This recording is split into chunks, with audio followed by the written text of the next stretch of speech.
In this short Adobe Illustrator tutorial, we're going to look at how we can manipulate text. How we can take text and text boxes and change its shape. Whether that's going to be something simple we want to do, a couple quick, easy ways and different changes we can make with that, or if we want to follow a very specific path and make some changes to our text that way in order, like for example, to create a badge. So let's just start off with some simple things to do in this case. So the first thing I'm going to do is I have my page set up. I have an 8x1/11, whatever your artboard size is set up. And I have my rulers and my grid on. Okay. I'm going to go up and select my type tool. The type tool is just a single capital letter. If you hold down your mouse button again, you get all of your tool choices. And in this case, I just want just the straight type tool. So we click on our page, and I already have my font picked as a size and the type it is. So I'm going to type in Wisconsin, and then I'm going to type in, again, a new text box. So I'm talking about different text, and type in Badgers. Okay, back to my select, and in this case, let's say I want to put these a little closer together, or I want to get them wherever they need to be. And then I'm going to highlight both of them and select them both, and I'm going to align them to the center of my page. And again, since I have separate text box in this case, I can take and I can move both of them separately in this case. If I click off, I can click on one and move it wherever I want it to go if I want to be farther apart or close together. And sometimes it's handier to do that than creating one text box with both words in it, because then you can't move one thing at a time quite as easily. But again, let's center ourselves again in this case. So align and center, horizontal, align, center.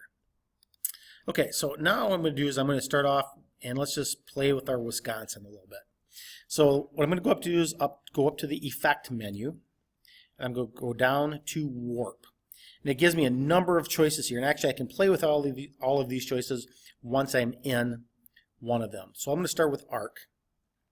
And what Arc does is it creates an arc. It takes your text and follows a curve with it, either up or down. Right in the center here is our 0 mark. So if I go down to 0, we should be in a straight line. When I go to the right, more positive, that arcs my text upwards. You can see as I go steeper, higher numbers, I get a more rounded text. The flatter I go, the closer to 0, the flatter or less arc that I get. If you go below 0, the bend gives you that downwards arc. So let's going to say we're going to start at arc of 60. Okay, so my top is a 60. Now, what I can do in this case then is I can change also the distortion, which I can make it more horizontally disturbed or vertically. But watch what happens if I change this. If I take and drag my horizontal distortion, it makes one side bigger than the other one does. Gives you like a little bit of a 3D kind of effect. If you go negative, it brings the left side out.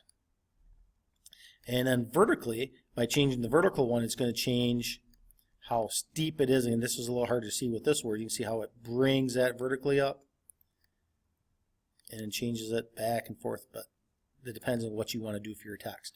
I don't want my text distorted yet. I just want it to be here with this arc style. Now, we'll do the exact same thing with Badgers here in a second. I can also arc vertically, and it goes the other direction, but that's if you have vertical text. I can do the exact same thing. I go, okay, go back into Badgers, and I could do this, but I do make my bend negative. But before we do that, let's take a look at some of the other options we have while we're in our warp options here with Wisconsin. Okay, so we have arc lower, arc upper. Those are a little bit different. That's going to change what our text looks like.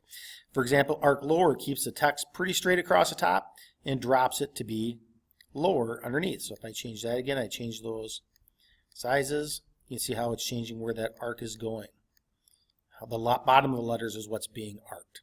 The same thing, distortion will change and make it bigger one side or the other, depending on what you want to do in those cases. Okay, so let's change it back to 0. Arc upper, do just the opposite, right? It's going to make the top of the word arc up, while the bottom stays steady or stays closer. Arch is similar to arc. Takes your words and puts it into that curve. Bulge gives you bulge top and bottom. And you can go through and play with these other ones as you're going along, see what they're doing. Shell lower, shell upper. Your flag gives you that twisted bend to it. You can make it bendier. And you can change the distortion so it changes like your appearance it's going to.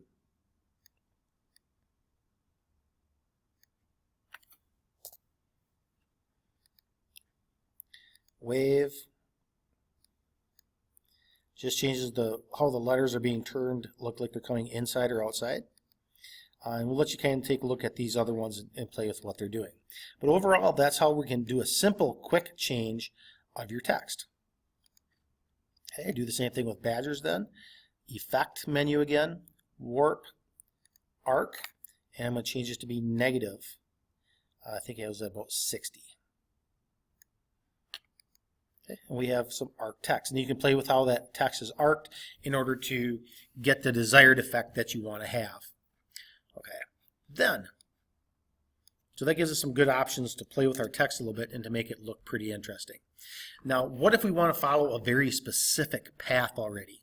So I have a size I want to make. I want to make a badge. I want to follow text around an object. So let's start off and I'm going to make a circle.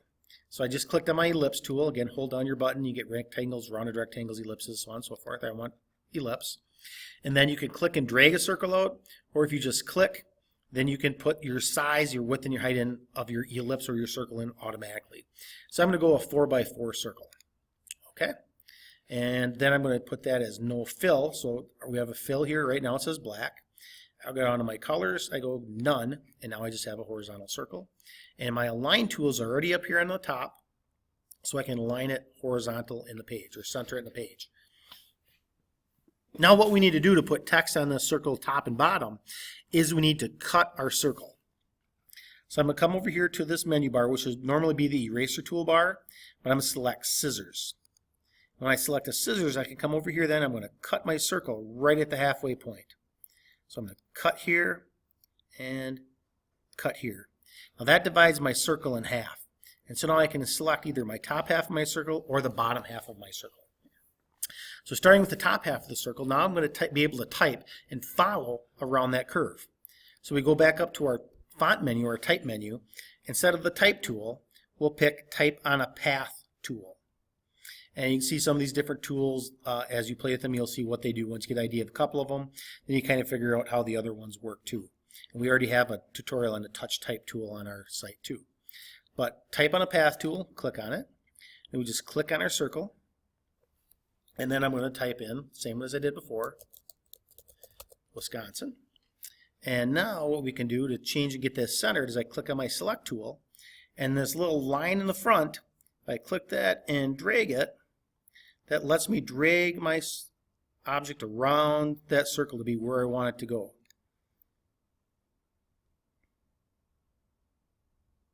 Okay, and that's pretty much, I want to have it centered there, so I've got 4 letters 4 afterwards, so we're centered up and down. And now what we can do is we can change where this falls on our circle. Right now it's right basically centered on the circle because I've already gone through and I've played a little bit with my character panel. And so the character panel, we click character and it brings up this page and it gives us lots of different options, setting our font size, set the distance or the kerning between characters. We can set the vertical scale of our letters. We can set the baseline shift. Now if I go back here and what normally this would be set is at 0, you can see that the text is written right on top of the circle. So in order to bring that down lower so it's in the circle goes through the words, I've had to change my baseline shift. And just from playing with it, I know with this size font, 48 font, with the font I'm using, the Vanny font, negative 18 gives me the shift about halfway through. You can pick different values here from a drop-down menu. 5 point goes up above. The positive numbers will make it rise higher. Negative numbers will make it go lower. See, negative 12 isn't quite enough. In this case, negative 18 puts it about where we want to go. Okay, now my top half is done. So now I'm back in my select bar, and I go down and find my bottom half of my circle. Select my bottom half, and we type on the path tool again, and we type in badgers. Now in this case, you're going to notice that it's going upside down and backwards. Not a problem. Once we have it typed, we can bring it around here again to center it.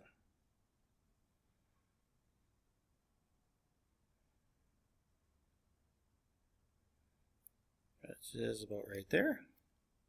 Okay, and now to flip it over, there's a line right here in the middle of a word. If I click on that little line and just pull it upwards, it'll flip the word over for me automatically. And if I click off it, you can see where my circle is. This is following the letters around the circle. And if I want to change the kerning here a little bit too, I want to make that maybe those letters a little bit closer together or whatever I want to do, I could do that as well. And it's not going to let me make many changes here. Auto, it's doing it automatically to spread it apart. But normally we could make some of our changes there, especially if it's not type on a path tool. Okay, so that's our little tutorial about how to make curved text and how different shapes we can do with the text and how to make your text follow a path.